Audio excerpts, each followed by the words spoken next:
धमाल 4 कहानी के मुख्य किरदार। अमन, ग्रुप का डरपोक लीडर जो हर काम गूगल मैप्स देखकर करता है। रोहित, फिटनेस फ्रीक जिसे लगता है कि वह अपनी बॉडी दिखाकर शेर को भी डरा सकता है। पिंकी, सोशल मीडिया इन्फ्लुएंसर जिसके लिए नेटवर्क ना होना मौत से भी बदतर है। बंटी, पेटू और आलसी दोस्त जिसे सिर्फ इस बात की चिंता है कि रात के खाने में क्या बनेगा। रात के करीब 8 बजे हैं। चारों तरफ घना काला जंगल है। झींगुरों की आवाजें आ रही हैं। एक पुरानी खुली हुई जीप एक बड़े से बरगद के पेड़ के नीचे खड़ी है। जीप का बोनट खुला है और उसमें से धुआं निकल रहा है। यार, ये रिलायंस, एयरटेल सबके सब इस जंगल में आकर दम तोड़ चुके हैं। Zero signal. मैंने कहा था कि उस हाईवे वाले ढाबे से सीधे निकलना था, लेकिन नहीं, रोहित भाई को शॉर्टकट लेना था। अरे अमन, चिल कर भाई। एडवेंचर का असली मजा ही तब है जब रास्ता भटक जाओ। और वैसे भी मेरी मसल्स देख रहा है। कोई जंगली जानवर आया ना तो 1-2 का 4 कर दूंगा उसका। तुम लोगों को अपनी मसल्स और शॉर्टकट की पड़ी है। यहाँ मेरा लाइव स्ट्रीम बीच में ही कट गया। मेरे 5 लाख फॉलोअर्स सोच रहे होंगे कि पिंकी को किसी आदिवासी ने किडनैप कर लिया। मेरा करियर बर्बाद हो गया। करियर का तो पता नहीं पिंकी, लेकिन अगर अगले आधे घंटे में हमें खाना नहीं मिला तो मैं इस जीप की सीटें चबाना शुरू कर दूंगा।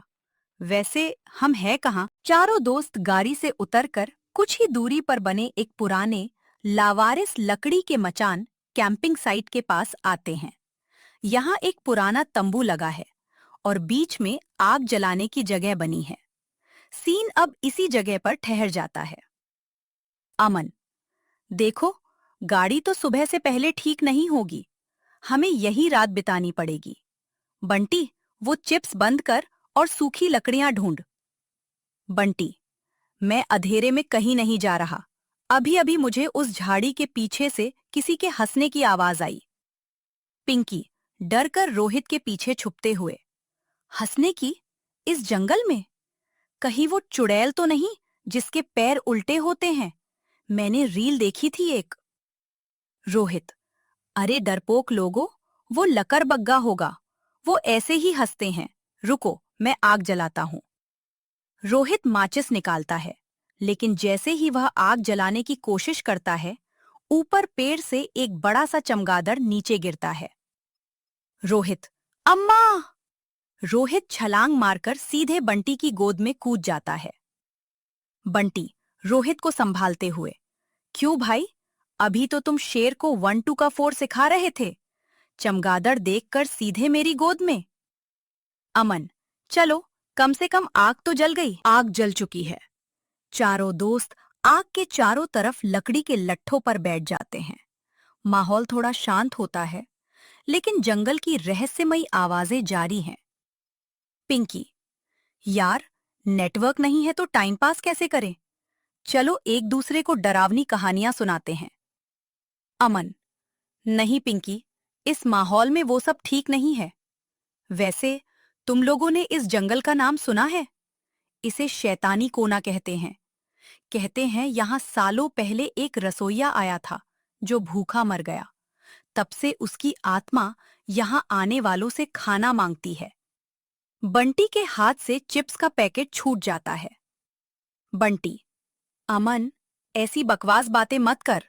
मुझे वैसे ही भूख लग रही है और तू रसोइये की आत्मा की बात कर रहा है।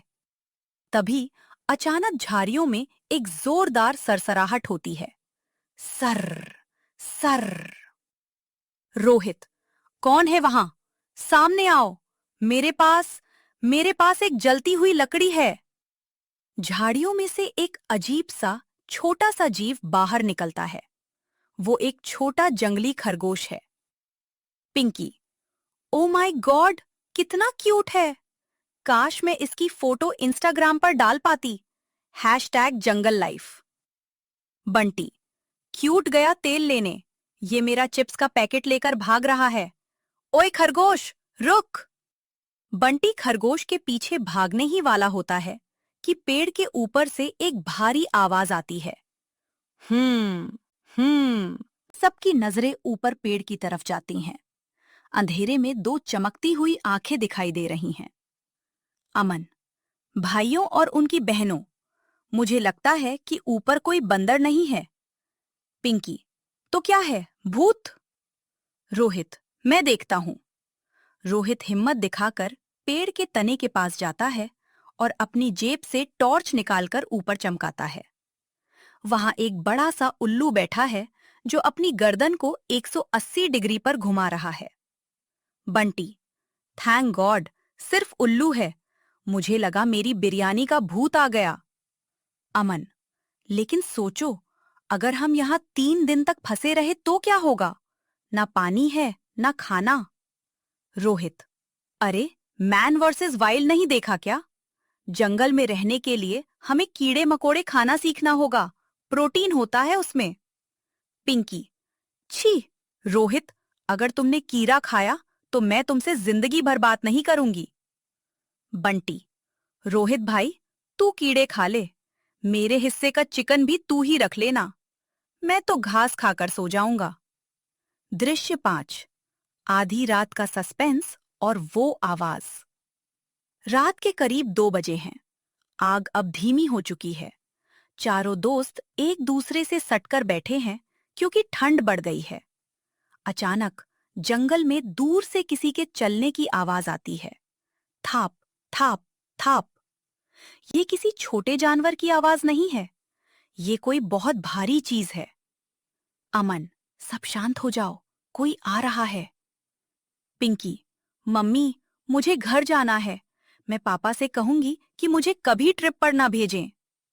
रोहित, इस बार सच में डरते हुए, यार, ये आवाज किसी हाथी या भालू की लग रही है। आवाज और पास आती है। थाप, थाप, और फिर एक जोरदार दहाड़ गूंजती है। बंटी, ये तो शेर है, हम सब गए। सब के सब मचान के छोटे से तंबू के अंदर घुस जाते हैं और एक दूसरे के ऊपर गिर पड़ते हैं। तंबू हिलने लगता है। बाहर एक साया मचान के पास आता है। वह साया आग के पास रखी बंटी की खाने की टोकरी को टटोलने लगता है। बंटी तंबू के अंदर से चिल्लाते हुए, अरे, वो मेरी थपला और अचार का डिब्बा है। शेर भाई, जो खाना है खा लो, पर अचार की शीशी मत तोड़ना, मम्मी मारेगी। अमन, बंटी चुप रह, वो शेर है, तेरी मम्मी का नौकर नहीं। अंदर डरे सहमे चारों दोस्तों की आंख लग जाती है। धीरे धीरे सुबह की धूप पेड़ों के बीच से छनकर मचान पर आती है। चिड़ियों की चहचहाहट शुरू होती है। अमन धीरे से तंबू का जिप खोलकर बाहर देखता है। अरे, बाहर आओ सब, सुबह हो गई, हम जिंदा हैं। रोहित, पिंकी और बंटी बाहर आते हैं। मचान के पास का नजारा देखकर सब हैरान रह जाते हैं। वहां कोई शेर या भालू नहीं था। वहां गांव का एक बूढ़ा चरवाहा बैठा था जो अपनी गाय को घास चरा रहा था। उसके हाथ में एक बड़ा सा रेडियो था जिस पर कोई पुराना नाटक चल रहा था, जिसमें शेर के दहाड़ने की आवाज आ रही थी। का हो बाबू लोग, रात भर ई तंबू में काहे दुबके रहे? हम तो सोचे कौनो शहर के पंछी आए हैं।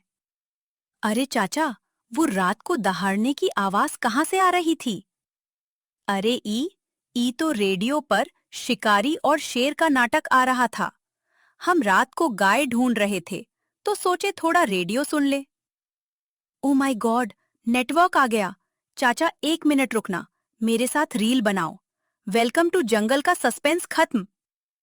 और चाचा, मेरा अचार कहाँ गया? वो तो तुम्हारी गाय चबा गई बाबू। सब एक दूसरे का मुंह देखते हैं और जोर से हंस पड़ते हैं। जंगल का वो खौफनाक अनुभव अब एक मजेदार याद बन चुका था ही थी। चारों दोस्त चरवाहे चाचा के साथ वापस अपनी खराब जीप के पास आते हैं। जीप का बोनट अब भी खुला है और इंजन ठंडा हो चुका है। हाँ, अब सिग्नल आ गया है। यहाँ से हाईवे सिर्फ 2 किलोमीटर दूर है। लेकिन दिक्कत ये है कि हमारी गाड़ी स्टार्ट नहीं हो रही। रोहित, जरा अपनी वो 56 इंच की छाती का इस्तेमाल करो और इसे धक्का मारो। अरे भाई, धक्का मारना तो मेरे बाएं हाथ का खेल है। तुम लोग बस अंदर बैठो और स्टीयरिंग संभालो। मेरी लेग स्ट्रेंथ देखकर आज ये जीप भी सोचेगी कि किसी सुपरमैन से पाला पड़ा है। रोहित जीप के पीछे जाकर पूरी ताकत से धक्का लगाने लगता है। उसके चेहरे की नसें फूल जाती हैं। वह तरह तरह की आवाजें निकालता है, लेकिन जीप टस से मस नहीं होती। रोहित भाई, गाड़ी हिल तो नहीं रही, पर तुम्हारे चेहरे का रंग टमाटर जैसा लाल जरूर हो गया है। कहीं तुम्हारी मसल्स में नो सिग्नल ना हो जाए। ओ माय गॉड रोहित, थोड़ा और स्ट्रगल वाला पोज दो। कैप्शन लिखूंगी, जब बॉयफ्रेंड जीप से ज्यादा भारी हो। #Gym life failed. अरे बाबू, ई का पहलवानी दिखा रहे हो। गाड़ी के रेडिएटर का पानी सूख गया है। रात भर जो इंजन गरमाया है, उसमें थोड़ा पानी डालो, अपने आप चालू हो जाएगी। अमन जीप में रखी पानी की बोतल निकालता है और इंजन में डालता है। जैसे ही वह चाबी घुमाता है, जीप एक झटके में स्टार्ट हो जाती है। देखा, मेरे धक्के ने इंजन के मैकेनिज्म को एक्टिवेट कर दिया था। पानी तो बस एक बहाना था। गाड़ी स्टार्ट होते ही सब खुश हो जाते हैं, लेकिन पिंकी जीप में बैठने से मना कर देती है। उसे जंगल के इस खूबसूरत बैकग्राउंड में एक वायरल वीडियो बनाना था। रुको रुको, हम इतनी आसानी से नहीं जा सकते। मेरा नेटवर्क आ गया है और मुझे अपने फैंस को दिखाना है कि मैं कितनी साहसी हूँ। चाचा, आप भी मेरे साथ इस रील में नाचोगे? ट्रेंडिंग स्टेप है। पिंकी प्लीज पागलपन मत करो, हमें जल्दी निकलना चाहिए, इससे पहले कि धूप और तेज हो जाए या फिर से कोई असली जानवर आ जाए। शट अप अमन, तुम लोग बस पीछे खड़े होकर बैकग्राउंड डांसर्स बन जाओ। कैमरे की तरफ देखो और बोलो, वेलकम टू जंगल। जैसे ही पिंकी अपना फोन ट्राइपॉड पर सेट करती है, पेड़ के ऊपर से एक जोरदार चीख सुनाई देती है। खिच खिच खिच। तभी अचानक एक बड़ा सा लंगूर पेड़ से नीचे कूदता है। वह सीधे पिंकी के चमकीले रिंग लाइट और ट्राइपॉड पर झपट्टा मारता है। अरे मेरा आईफोन, मेरी रिंग लाइट, छोड़ो उसे, वो कोई खाने की चीज नहीं है। बंदर ट्राइपॉड को लेकर सीधे बरगद के पेड़ की सबसे ऊंची टहनी पर चढ़ जाता है। वहां बैठकर वह फोन को अपने कान से लगाता है और स्क्रीन को चाटने की कोशिश करता है। लो भाई, पिंकी के 5 लाख फॉलोअर्स में अब एक वीआईपी मेंबर और जुड़ गया। देखो कैसे तुम्हारी रील चेक कर रहा है। पेड़ पर बैठा बंदर अकेला नहीं था। देखते ही देखते वहां 5-6 और बंदर आ जाते हैं। एक बंदर रोहित की जीप में रखी प्रोटीन शेक की बोतल उठा लेता है, तो दूसरा बंटी के चिप्स का आखिरी डिब्बा। रोहित, ओए, वो मेरा इंपोर्टेड प्रोटीन है। तेरी बॉडी वैसे ही ठीक है, मुझे अपनी मसल्स बनानी है, नीचे आ। रोहित पेड़ के नीचे जाकर बंदर को डराने के लिए अपनी बाहें फैलाकर दहाड़ने की कोशिश करता है। वो अपनी बाइसेप्स दिखाता है। पेड़ पर बैठा लंगूर रोहित को देखता है और बिल्कुल उसी की तरह अपनी छाती पीटने लगता है और रोहित की तरफ देखकर दांत दिखाता है। बाकी के बंदर ऊपर से रोहित पर छोटे छोटे जंगली फल फेंकना शुरू कर देते हैं। एक फल सीधे रोहित के सिर पर लगता है। रोहित, आउच! अमन, ये बंदर तो बहुत बदतमीज हैं। ये मेरी फिटनेस का मजाक उड़ा रहे हैं। अमन, मैप्स में लिखा है कि लंगूरों के इलाके में पंगा नहीं लेना चाहिए। रोहित, पीछे हट नरिंग, वरना वो नीचे आकर तुम्हारी बॉडी का सारा प्रोटीन निकाल देंगे। पिंकी, मेरा फोन दिलाओ कोई, उसमें मेरी बिना फिल्टर वाली तस्वीरें हैं। अगर बंदर ने पोस्ट कर दी तो मेरा सोशल मीडिया क्रेडिबिलिटी खत्म हो जाएगी। और पिंकी का फोन और रोहित का सामान ऊपर पेड़ पर फंसा था। तभी बंटी अपनी सीट से उठता है और अपनी जेबें टटोलता है। जब ताकत और सोशल मीडिया फेल हो जाए तो सिर्फ एक ही चीज काम आती है, स्वाद का जादू। बंटी अपनी जीप के डिग्गी से एक डिब्बा निकालता है। उसमें उसकी मम्मी के हाथ के बने मीठे पुए और केले रखे थे जो रात को बच गए थे। वो डिब्बा खोलकर पेड़ के नीचे रख देता है और उसकी खुशबू हवा में फैलाता है। ओए बंदर राजा, ये देखो, असली माल यहाँ है। उस प्लास्टिक के फोन और केमिकल वाले पाउडर में कुछ नहीं रखा। ये खाओ, असली देसी घी के पुए। खाने की खुशबू सूंघते ही लंगूरों के सरदार की आंखों में चमक आ जाती है। वह धीरे धीरे पेड़ से नीचे उतरता है। वह एक हाथ में पिंकी का आईफोन और दूसरे हाथ में प्रोटीन शेक की बोतल पकड़े हुए था। बंटी, संभल कर, वो हमला कर सकता है। बंदर नीचे आता है, बंटी के हाथ से पुए का डिब्बा छीनता है और बदले में पिंकी का फोन और रोहित की बोतल वही जमीन पर फेंक देता है।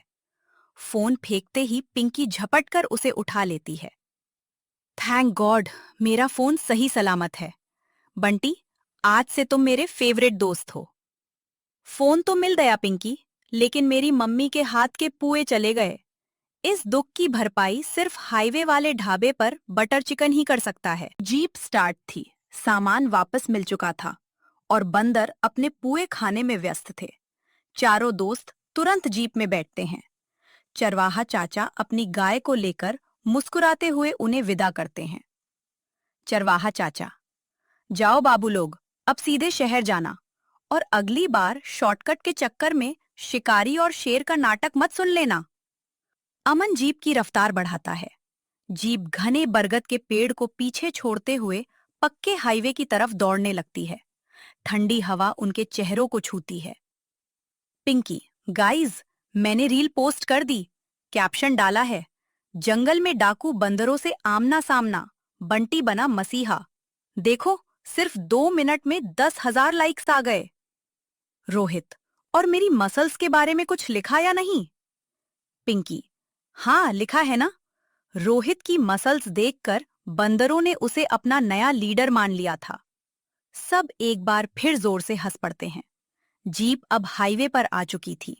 जंगल का वो डरावना और अजीब सा नो सिग्नल एडवेंचर अब उनके जीवन की सबसे हंसाने वाली और कभी ना भूलने वाली कहानी बन चुका था।